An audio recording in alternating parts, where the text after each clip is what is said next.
ધોરણ 3 વિષય હિન્દી પાઠ 20 મોર।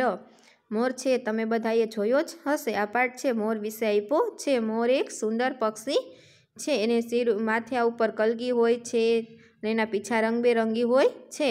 અને મોર છે એ નાચે ત્યારે બધાને જોવો ખૂબ જ ગમતો હોય છે। मोर भारत का राष्ट्रीय पक्षी है। मोर भारतનું राष्ट्रीय पक्षी છે। मोर सबसे सुंदर पक्षी है। मोर सबसे એટલે બધાથી, સુંદર એટલે સુંદર, પક્ષી હે પક્ષી છે। मोर છે એ બધા પક્ષીમાંથી સુંદર પક્ષી છે। मोर के पंख रंगबेरंगी होते हैं।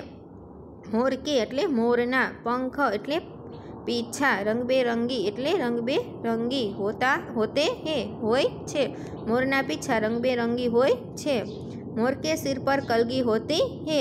मोर के એટલે મોરના, सिर पर એટલે માથા ઉપર, कलगी એટલે कलगी होती है होय छे। मोरना माथा ऊपर कलगी होय छे। मोर बादलों को देखकर खुश हो जाता है। मोर बादलों એટલે વાદળોને, देखकर એટલે જોઈને, खुश हो जाता है खुश થઈ જાય છે। मोर છે વાદળને જોઈને खुश થઈ જાય છે। मोर खुश होने पर नाचता है।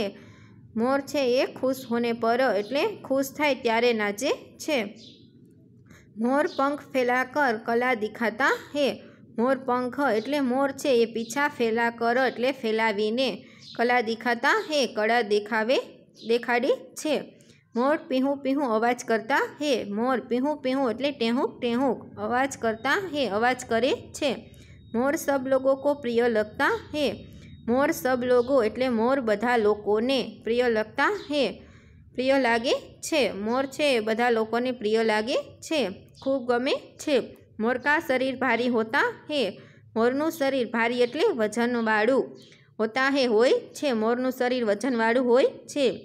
मोर बहुत ऊंचे तक उड़ नहीं सकता।